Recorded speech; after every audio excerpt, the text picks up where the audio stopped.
우리 동네 동전마켓 유튜브 구독자 여러분 반갑습니다. 지난번에는 김은부의 딸 원성왕후와 강감찬의 대결 고려를 살려내다 인문학처 세술이란 주제의 영상을 보내드렸는데요. 이번에는 고려거란 전쟁 강감찬과 현종의 갈등 인문학처 세술이란 주제로 영상을 보내드리겠습니다. 동전을 수집하시면서 함께 시청하여 주세요. 이 이야기는 고려시대의 왕 현종과 그의 신하 강감찬 사이의 갈등과 화해, 그리고 나아가 국가를 위한 그들의 헌신을 다루고 있습니다. 이러한 역사적 이야기를 심리학적, 정신과적 관점 및 현대의 처세술과 비교하여 분석해 보겠습니다. 성상 폐하께서 낙마하셨단 말이오. 그렇사옵니다. 짐을 실은 수레를 피하려다가 놀란 말이 앞발을 들어올리는 바람의 말에서 떨어져 크게 다치셨다 하옵니다. 앞으로 선어진 씨가 고비라 하오니 얼른 궁으로 들어가 보십시오. 폐하께서 우리 집으로 갑자기 오셔서는 나를 너무 밉다고 말하시면서 개경을 떠나라고 진노하셨습니다. 흥분을 가라앉히지 못한 채로 자신의 집까지 찾아와 현종이 말을 타다가 낙마하여 크게 다쳤다 소식을 듣고는 강감찬은 믿을 수가 없어 안절부절하는 모습이었습니다. 김은부는 무려 30여 명이나 되는 호족 자녀들을 군병으로 회부하지 않았다는 증자가 발견됐는데도 이를 벌하지 않는 현종을 이해할 수 없던 강감찬은 그저 자기가 해야 할 말을 상소로 올렸을 뿐인데 그게 이렇게 불운한 사고로까지 이어질 줄 꿈에도 상상을 못했잖아요. 단지 벌을 받아야 할 사람이 벌을 받고 상을 받아야 할 사람이 상을 받는 상식적인 고려가 되길 바랄 뿐이었는데 자기가 목숨을 걸고 지켜내려던 현종이 되려 목숨까지 위험한 상황이 되고 말았으니 어찌 이리 상황이 돌아가는 것인지 숨이 턱하고 막히고야 말았습니다. 현종의 목숨이 오락가락하는 상황이 되자 조정신료들은 모두 궁궐에 모여서 현종이 빨리 회복하기를 기원하였고 개경을 떠나라는 말이었던 강감찬의 입장에서는 도저히 궁궐에서 현종이 회복을 비는 게 가당치 않다는 생각이 들고야 말았고 할 수 없이 개경을 떠날 짐을 싸기 시작합니다. 그 모습을 옆에서 지켜보던 강감찬의 부인은 사람들 말 못 들었수 황제가 위독하시니 궁궐로 오라잖수. 근데 거꾸로 개경을 떠날 준비를 하니 청개구리도 이런 청개구리가 없구려. 당신 고집도 참 황소 고집이유. 그러면서도 강감찬의 부인은 어쩔 수 없이 주섬주섬 옷 가지며 가재도구들을 챙기며 이사할 준비를 하기 시작하였지만 오늘 내일하는 임금을 개경에 남겨둔 채 목적지도 정하지 않은 채 짐부터 싸는 남편을 이해하기가 어려웠어요. 강감찬은 현종이 눈을 떴을 때 자기가 옆에 있는 걸 본다면 더 화가 나 오히려 건강이 악화되지는 않을까 염려됐기에 지금 현종을 위해 자신이 할 수 있는 건 눈앞에서 사라져주는 거란 생각이 들었고 당장 이사 준비부터 시작을 한 것인데요. 우린 내일 서경으로 출발할 것이오. 난데없이 특별한 연고도 없는 서경이라니 개성의 서북쪽에 위치한 서경에서 살겠다고 뜬금없이 선언한 남편 강감찬을 보고는 강감찬의 부인은 또 어이가 없었죠. 평생 관직 하나 끈덕지게 못하는 남편 때문에 이 고을, 저 고을 안 다녀본 데가 없지만 이번에는 또 생뚱맞게 남경도 아니고 동경도 아닌 서경이라니 착잡할 뿐이었는데요. 서경은 고려 3경 중 하나로서 현재 평양의 고려 시대 명칭으로 개경보다 서북쪽에 위치해 거란군이 고려를 침공해 오려고 한다면 먼저 지나쳐야 하는 곳 중에 하나였어요.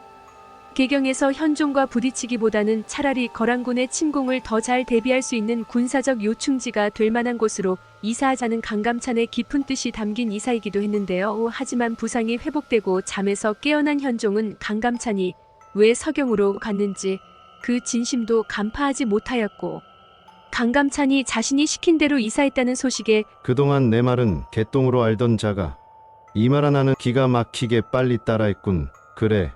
라면서 허탈해하는 모습을 보였습니다. 막상 강감찬이 떠났다는 소식을 들으니 마음이 안 좋아진 것이었어요.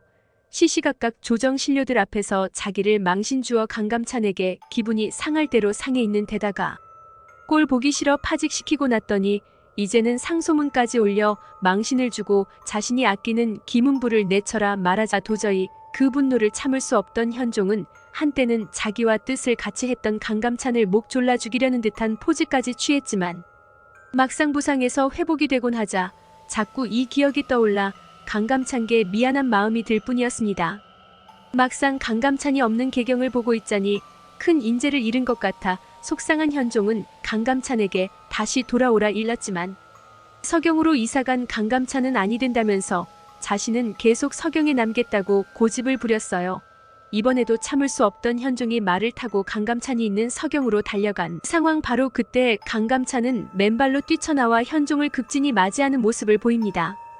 강감찬은 무언가를 골똘히 연구하느라 눈빛이 반짝거리고 생기가 넘치는 모습이었어요. 오랜만에 만난 강감찬이 반가웠지만 너무 미안하여 그 내색조차 못하던 현종은 강감찬의 집 안으로 들어갔고 그곳에서 강감찬이 무얼 연구하고 있는지 진실을 알고 감복하고 맙니다. 이 자가 바로 진시황입니다.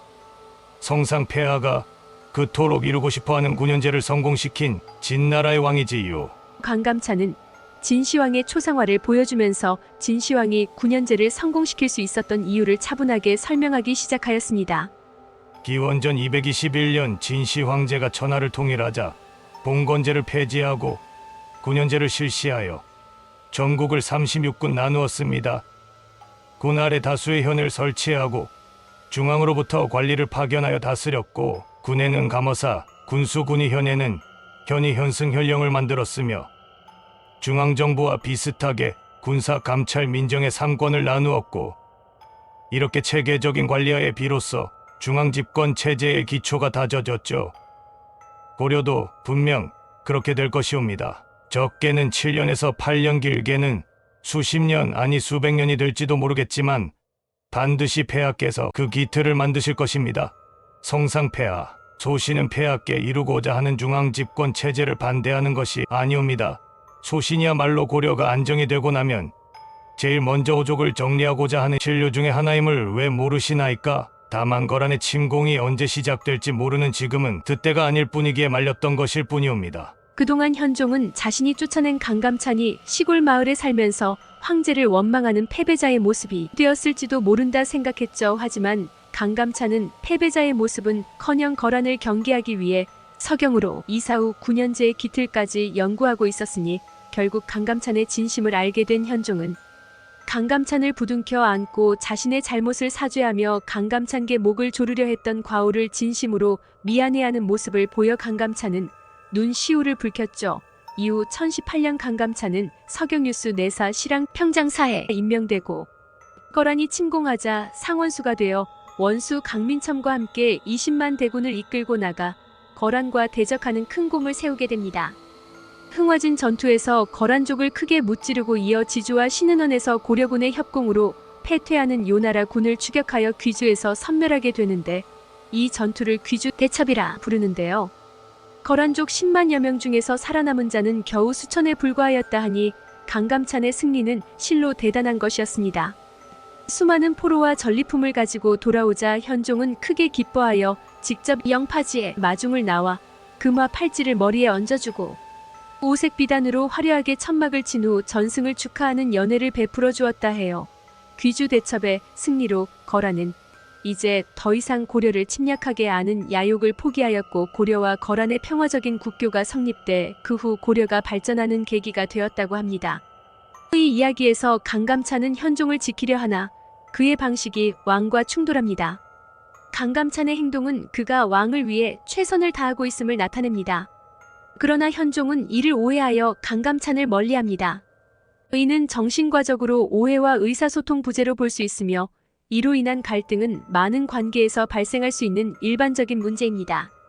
그러나 강감찬이 개경을 떠나 서경으로 가면서 취한 행동은 그의 진심을 보여줍니다.